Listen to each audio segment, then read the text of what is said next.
بالله من الشيطان الرجيم بسم الله الرحمن الرحيم قال الله تبارك وتعالى في القرآن المجيد والفرقان الحكيم لا تجد قوما يؤمنون بالله واليوم الآخر يوادون من حاد الله ورسوله ولو كانوا آباءهم أو أبناءهم أو إخوانهم أو عشيرتهم أولئك كتب في قلوبهم الإيمان وأيدهم بروح منه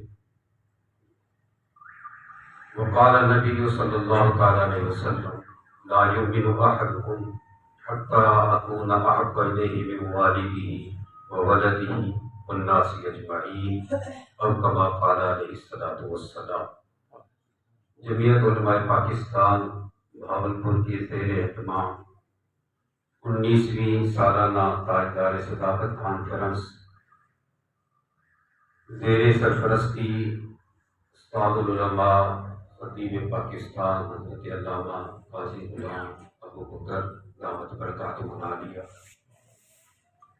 اور زیر انتظام جناب نور الاسلام صدیقی صاحب، قاری محمد ہاشم صاحب، اس 19ویں سالانہ تاجدار صداقت کانفرنس میں علماء کرام، مشائخ اعظام اور تمام محبان اسلام کو دل کی عطا گہرائیوں سے خوش آمدید کہتا ہوں۔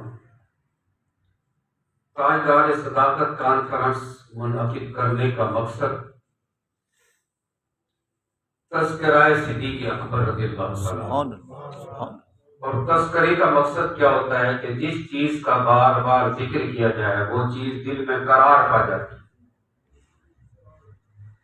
آپ نے سماعت کیا کہ صدیق اکبر کا ایمان پوری امت مسلمہ کے ایمان سے زیادہ بھاری ہے۔ کسوٹی ایمان کی صدیق اکبر رضی اللہ تعالیٰ عنہ، جو حدیث مبارکہ آپ نے سماعت کی، حضور فرماتے ہیں لا یؤمن احدکم حتی اکون احب الیہ من والدہ وولدہ والناس اجمعین۔ اس کا مفہوم یہ ہے کہ تم میں سے کوئی ایک اس وقت تک مومن نہیں ہو سکتا۔ اب ایمان کی ڈیفینیشن کی جا رہی ہے، ایمان کے بارے میں بتایا جا رہا ہے کہ مومن کون ہے۔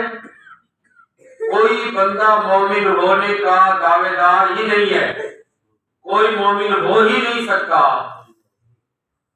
اس وقت تک جب تک میں اس کے نزدیک زیادہ محبوب نہ ہو جاؤں۔ احب الیہ، احب جیسے انگلش میں کہتے ہیں نا سپرلیٹو ڈگری ہے، ورب کی سپرلیٹو ڈگری ہے، سب سے زیادہ محبوب ترین میں نہ ہو جاؤں۔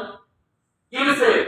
من والدی، ان کے والدین سے، وولدی، ان کی اولاد سے، والناس اجمعین، اور تمام انسانوں سے زیادہ۔ یہ ہے مومن کی ڈیفینیشن، یہ ہے مومن کی تعریف۔ اب ہم دیکھتے ہیں اس حدیث مبارکہ کے تناظر میں سیرت صدیق اکبر رضی اللہ تعالیٰ عنہ کو، جو آپ نے سماعت کیا نا کہ حضرت صاحب فرما رہے تھے کہ ان پہ اتنا تشدد کیا، کسی نے پوچھا کہ یہ کون ہے؟ یہ ابو قحافہ کے بیٹے، اور یہ نبی کی محبت میں مجنون ہو گئے، دیوانے ہو گئے، اتنا تشدد کیا جاتا ہے۔ حدیث میں آتا ہے کہ آپ کا چہرہ مبارک سوج گیا اور پہچان مشکل ہو گئی، بے ہوش ہو گئے، اٹھا کے لے گئے گھر۔ جب ہوش آیا، خاندان والوں کو بھی خاندان کا جوش چڑھا نا، چاہے وہ مسلمان نہیں ہوئے تھے، وہ جوش میں آ گئے ہیں کہ ہمارے خاندان کے بندے کو مارا انہوں نے۔ جب ہوش آیا تو پہلا لفظ جو زبان سے نکلا کہ یہ بتاؤ میرے آقا کیسے؟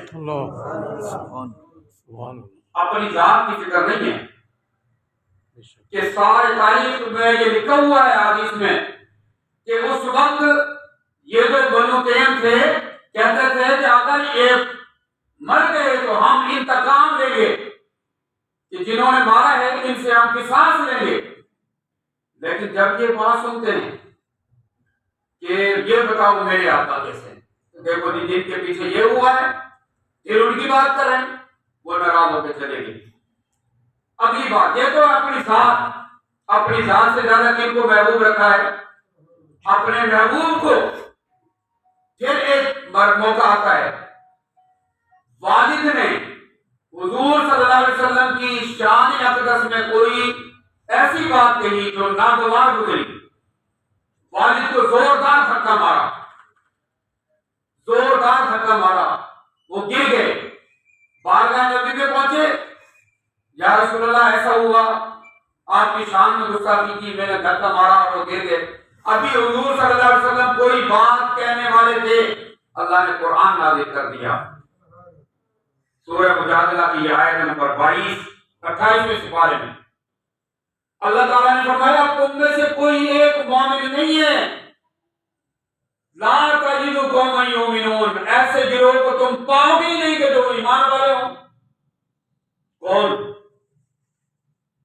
جو اللہ اور آخرت پر ایمان رکھتے ہوں، ایمان والے ہوں. یوادون من حاد اللہ ورسولہ، کہ وہ ان لوگوں سے محبت کریں جو اللہ اور اس کے رسول کے دشمن ہوں.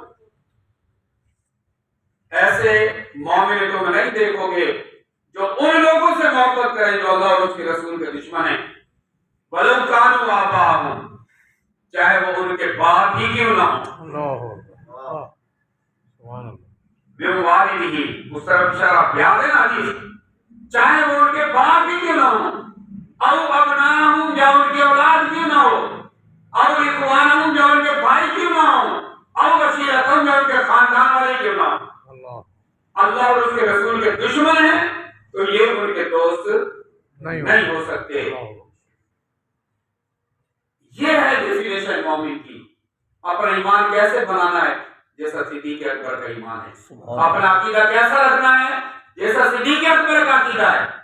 2 سال 3 مہینے بعد وصال ہو رہا ہے اور ان کا عقیدہ یہ ہے کہ حضور صلی اللہ علیہ وسلم آج بھی سنتے ہیں. آج بھی سنتے ہیں. حضور صلی اللہ علیہ وسلم 2.5 سال پہلے وصال فرما گئے. حضور آج بھی سنتے ہیں. یہ کن کا عقیدہ ہے؟ صدیق اکبر کا عقیدہ ہے. جبھی تو وصیت کرتے ہیں میرا جنازہ روضہ رسول کے سامنے رکھنا اور اجازت لینا. اور اگر ہم کہیں کہ بریلوی یہ کہتے ہیں تو اعتراض ہو سکتا ہے. اگر مولانا اشرف علی تھانوی جمال الاولیاء کی صفحہ 34 پہ لکھے تو ان کے بارے میں کیا فتویٰ ہوگا؟ پھر تو مانو گے نا، پھر تو مانو گے کہ ہم انہی کا حوالہ دیں. اب یہ بتاؤ کہ ہمارا ایمان ہے، کون یہ عقیدہ رکھتا ہے کہ حضور سنتے ہیں؟ کون کہتا ہے الصلاۃ والسلام علیکہ یا؟ اب تو بول پڑے یار، میں نے اکیلے لنگر تھوڑی کھانا ہے. ہم اپنی تربیت تو کریں یار. ہم نے بولنا چھوڑ دیا ہے نا. ہر مسلک والا ایک عام بندہ بھی بڑا تیز ہے اور ہمارے سب سے جیسے وہ قبلہ فیض ملت فرماتے تھے نا، بھیڑے لے لیں گے. یہ بولتے ہی نہیں. کس کا عقیدہ ہے یار سننے والا؟ الصلاۃ والسلام علیکہ یا کون پڑھتے ہیں؟ اہل سنت کا عقیدہ ہے نا. حضور ہماری بات سن گئے. ابھی پتہ نہیں ہے آپ کو، سر تو بہت کم یہ صدیقی صاحب ہی رہا ہے، صرف یہی ٹھیکیدار ہے یار. ہمارا عقیدہ ہے یہ. ہم بولتے ہیں ہمارا عقیدہ ہے کہ ہمارے حضور سن رہے ہیں. تو یہ عقیدہ صدیق اکبر کا کن کے درمیان ملتا ہے؟ ہمارے درمیان ہے یا دوسروں کے درمیان ہے؟ اب تو فیصلہ کر دو، زور سے بول دو. پھر عقیدہ صدیق اکبر کا کن سے ملتا ہے؟ سنیوں سے ملتا ہے یار. تو سنیوں کا عقیدہ کن سے ملتا ہے؟ تو صدیق اکبر کن کے ہیں؟ ہمارے ہیں نا. یہی بات جب ایک سنی بولنے لگ جائے گا نا پھر سنیت پروان چڑھ جائے گی. ابھی بولتے نہیں ہیں یہ سب نے جو ہے ماشاءاللہ وہ کیا کہتے ہیں کفر مدینہ لگایا ہوتا ہے. یہ نہیں بولتے. ان کے سامنے کوئی علماء کو گالیاں دیتے رہے یہ سر ہلاتے رہیں گے. اچھا دوسرے لوگ جو ہیں ان کے کسی عالم کو چاہے بدنام زمانہ بھی ہو، پورا ملک جس کو بدنام کر رہا ہو، اگر اس کے خلاف بھی تم بات کر دو تمہارا گریبان پکڑ دیں گے. اور ہمارے اسلاف ایسے ہیں جن کے کارنامے سنہری حروف سے لکھے جانے والے ہیں، ان کے بارے میں لوگ باتیں بنا رہے ہوتے ہیں. ہم اس کان سے سنتے ہیں اس کان سے نکال کے دونوں کانوں کا بھرپور استعمال کرتے ہیں. جب ہم حق کی بات نہیں کریں گے اس وقت تک ہم غالب نہیں آئیں گے، اس وقت تک ہم غالب نہیں آئیں گے۔ ہمیں یار کس چیز کی شرم ہے؟ ہمارا عقیدہ وہ ہے جو صدیق اکبر کا عقیدہ ہے، ہمارا عقیدہ وہ ہے جو عمر فاروق کا عقیدہ ہے، ہمارا عقیدہ وہ ہے جو عثمان بن نورین کا عقیدہ ہے، ہمارا عقیدہ وہ ہے جو مولا علی کرم اللہ وجہ کریم کا عقیدہ ہے۔ اگر یہ بات کسی کو اس میں شک ہے تو وہ کوئی اعتراض اٹھا کے دکھائے، ہمارے علماء ثابت کریں گے کہ یہ دیکھو یہ عقیدہ کس کا ہے۔ ہمارا تو ایک عقیدہ ان سے ثابت ہے، لیکن بات یہ ہے کہ ہم جو ہے نا اپنے پڑھتے نہیں ہیں، عقائد نہیں پڑھتے، اپنے علماء کو سنتے نہیں ہیں، بس شروع سے لے کے اینڈ تک یہ ہوتا ہے کہ کب محفل ختم ہو اور کب جو ہے نا لنگر آئے اور کب ہم اپنے گھروں کو چلے۔ جب تک ہم اپنی تربیت نہیں کریں گے نا، 13 سال مکی زندگی میں حضور صلی اللہ علیہ وسلم نے رجال کار تیار کیے، افراد تیار کیے اور پھر یہ احکام نازل ہوئے اور ان کو نافذ کرنے والے لوگ پہلے سے تیار تھے۔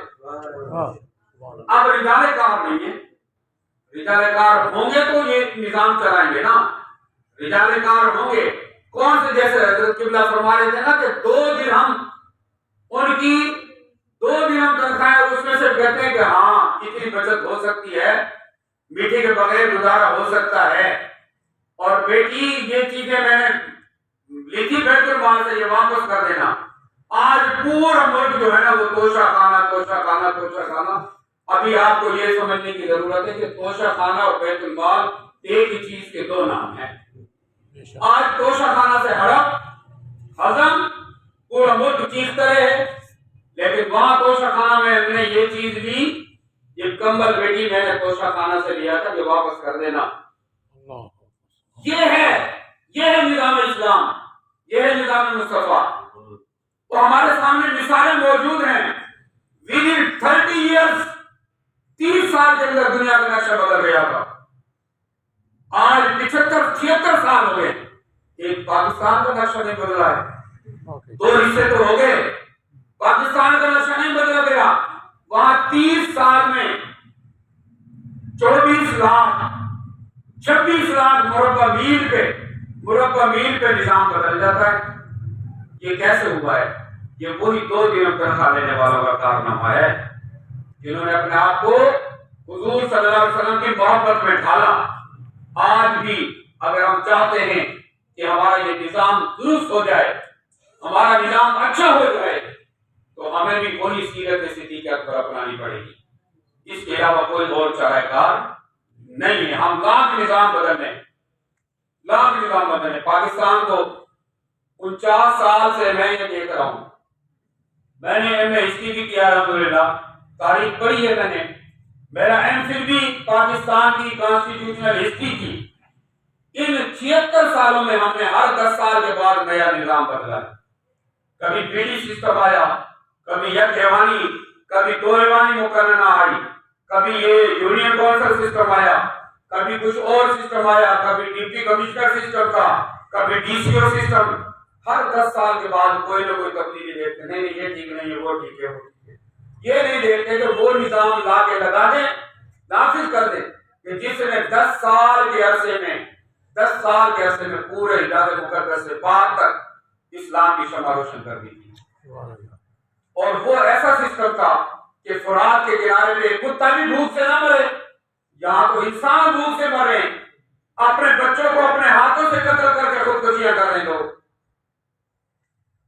اگر ہم بدلنا چاہتے ہیں، پاکستان کا مطلب کیا؟ لا الہ الا اللہ یہ تھا۔ اس لیے ہمارے 26,000 علماء نے اپنی گردنیں کٹائی تھی پاکستان کے لیے۔ اس لیے نہیں کہ تم عیاشیاں کرو، بدمعاشیاں کرو، اس لیے نہیں کہ تم توشہ خانہ کو اپنی جاگیر سمجھ کے پورا ملک ہڑپ کر جاؤ۔ ہمارے علماء نے اس لیے گردنیں کٹائی تھی۔ تاریخ گواہ ہے، پاکستان بنانے والے بریلوی علماء تھے، سنی علماء تھے، کانگریس کے علماء نہیں تھے۔ کانگریس کا صدر کون تھا؟ کانگریس کے ساتھ چلنے والے کون تھے؟ تاریخ پڑھو تو پتہ چلے نا آپ کو۔ آپ ان کی اولاد ہو جنہوں نے پاکستان بنایا ہے، آپ کو پتہ ہی نہیں ہے ہمارے اسلام نے کیا قربانیاں دی۔ اپنے آپ کو بدلو، اب خواب رفقت سے بیدار ہو جاؤ۔ نہ سمجھو گے تو مٹ جاؤ گے مسلمانوں، تمہاری داستان تک بھی نہ ہوگی داستانوں میں۔ آج کا پیغام یہی ہے کہ ہمیں صدیق اکبر رضی اللہ تعالیٰ عنہ کے عقائد کو اپنانا ہے، ان کی سیرت کو اپنانا ہے، ان کے دیے ہوئے نظام کو اپنانا ہے۔ ایک بار پھر میں آپ تمام دوستوں کا بہت شکر گزار ہوں، شکریہ ادا کرتا ہوں، تہ دل سے شکریہ ادا کرتا ہوں کہ آپ اتنی ٹھنڈ، اتنی موسمی شدت کے باوجود اس کانفرنس میں تشریف لائے۔ اللہ تبارک و تعالیٰ صدیق اکبر رضی اللہ تعالیٰ عنہ کے صدقے آپ کی آنا بیٹھنا سننا سنانا قبول فرمائے، آمین بجاہ نبی امین۔